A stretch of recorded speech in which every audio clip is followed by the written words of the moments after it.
End of week 1 for the 31 days of bourbon. That's a short week. It's just how calendars work. I didn't make it up. Let's go over each video real quick. See if I guessed it right or not. The first one is the 31 days of bourbon day. The first one is day 1. This one was the Jefferson small batch. Welcome to 31 days of bourbon. This is day 1, bottle 9. I get some oak, some green apple, maybe a little stone fruit, like maybe a little cherry. Let's give it a sip.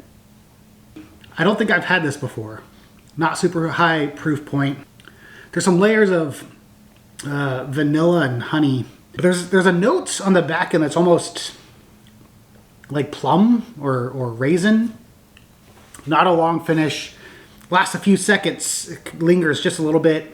For the nose, I'll give it a 4 out of 10. It was actually kind of underwhelming. I'm going to give it probably a 6 or 7 out of 10. Let's say 6.5 out of 10. Finish, I'm going to give it a 5. But overall, that's a solid bourbon. I don't think I've had it before. I have no clue what it is. See you guys tomorrow. This was the lowest rated bourbon in the first week. I didn't know it at the time, but it's 15.5 out of 30, which is, I would say, middle of the road. It's not a bad bourbon. But it had some stuff that was just kind of lacking. The finish was very mild. The flavor didn't really match the aroma. I was expecting a lot more apple and stone fruit and honey and vanilla, and it just did not have the complexity that I thought it would. It's not a bad bottle of bourbon by any means. I think it'd be great for someone that's just getting into it. But it fell a little short for me. Day 2, this one I knocked out of the park. I knew I would as soon as I smelled it. All right, let's look at day 2.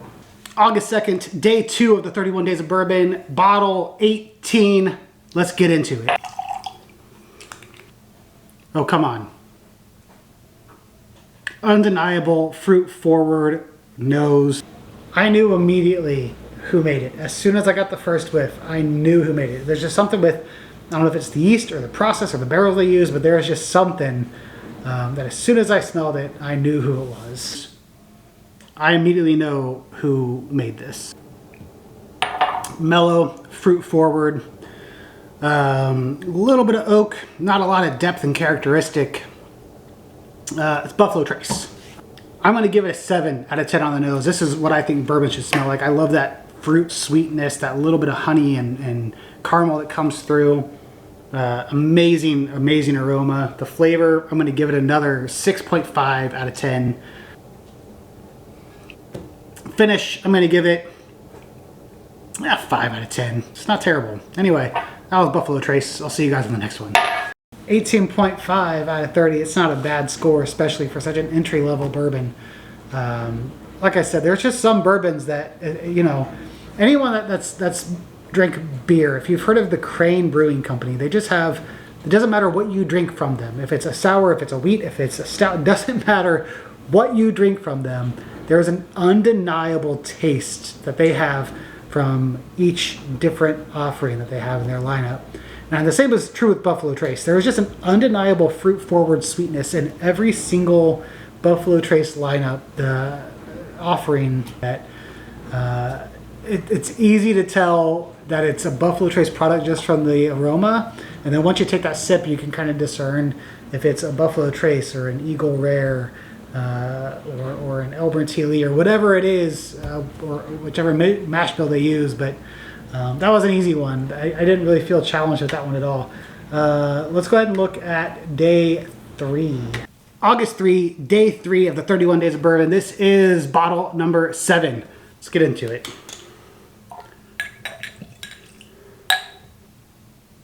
Ooh. This one's going to throw me off. There's some sweetness to it.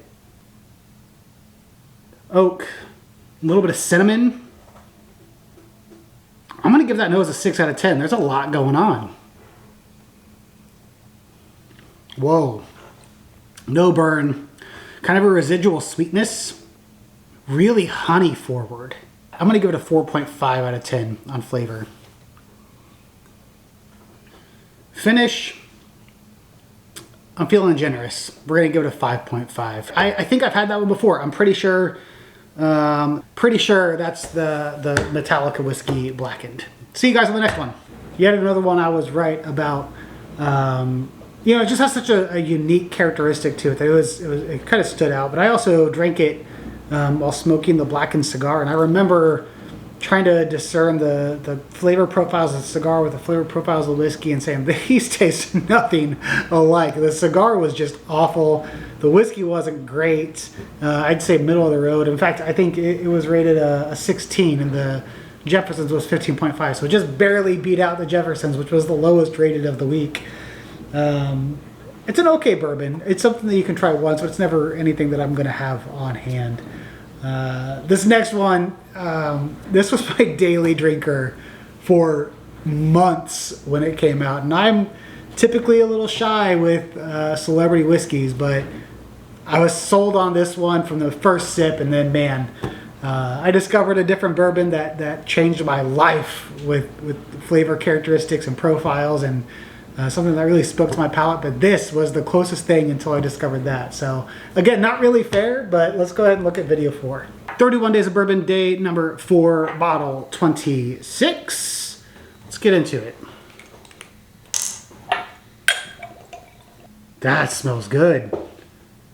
There's oak, cinnamon, a little bit of vanilla, but there's also like a smokiness to it.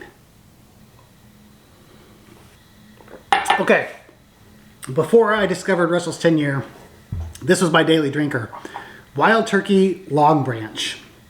It could be Wild Turkey Rare Breed. I haven't tried that one yet. Oh man, it's definitely a Wild Turkey. I'm gonna guess Wild Turkey Long Branch. Flavor 6 out of 10. Aroma 6.5 out of 10. Finish, let's go 6.5 out of 10. I like this one a lot. Like I said, I almost immediately knew. The only thing that made me tip towards Long Branch instead of Rare Breed is I know Rare Breed is typically like 116, 117 proof. Long Branch is a little less of a proof. And that one just didn't have the burn that made me think it might have been Rare Breed. I had a half second there where I was like, oh, maybe. But I knew it was Long Branch. All right, let's go ahead and look at the very last one of the week. Day 5. This one won the week by far. The highest rated bourbon of the week, which surprises me still. Probably still not the highest rated of the competition, but it did score over 20 points. So let's go ahead and look at it. 31 Days of Bourbon. I have no clue what I'm drinking, but you do. This is day number 5, and this is bottle 15. Let's get into it. Caramel, vanilla. I'm going to give the aroma 7 out of 10. Pretty good. Ooh, there's some fruit. There's some spice. Really smooth caramel, toffee, vanilla. I'm going to give the taste a 7.5. Super smooth. Just a little burn. It's right at the back of your throat. Lingers in the chest for just a few seconds. I'm going to give the finish a 6.5. I also am going to guess this one is Blade and Bow. Thanks for watching. See you guys on the next one. Now, before I start getting in the comments, yes, I was wearing the exact same clothes as the day before. I filmed those on the same day. I travel a lot for work, and I have to be kind of selective on which days I film. Every other one, yes, they are filmed independently on different days. There is a video that week that I had to double up a day. There's going to be a video this week where I have to double up a day. That's just unfortunately the nature of my job. But Blade and Bow, man, 21 points is what it scored. That's incredible. And I honestly didn't think a Blade and Bow would outshine Buffalo Trace, but it did. Blade and Bow was phenomenal. And it continues to be something that I sip on occasionally. I just didn't realize I would have rated it so high. And it could have just been where my palate was out that day or that week. I don't know. But it rated over 20 points. So it is currently the highest rated bourbon that we have tasted. Granted, we've only tasted 5, and we have another 26 to go. Okay, so we're going to go ahead and roll into the next week. Sunday, 6 p.m., you will see a brand new video. I'm going to try to film it like 3 or 4 o'clock, so there's plenty of time for me to edit it. And then we're going to go ahead and release every single day, 6 p.m. Like I said, there will be one day where I'm going to have to double up. But I'm going to try to keep them as minimal as possible. Thanks so much for watching. Hope you guys enjoyed this kind of video. I definitely enjoyed trying different things blind and try to figure out what I like and what I didn't. Now, here's the interesting part.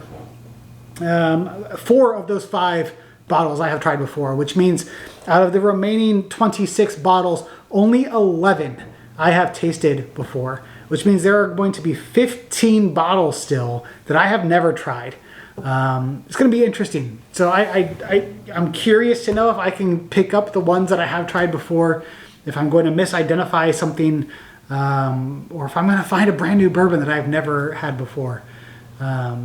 Appreciate you guys so much. Thank you for watching. If you have a moment, click the subscribe button. It really helps me out a ton. I'm trying to grow this channel into something huge that is community focused, where I can give back to you guys in a really cool way. I have a lot of ideas, but I require subscriptions to get there. So thanks again for watching. Much appreciated. I will see you guys tomorrow.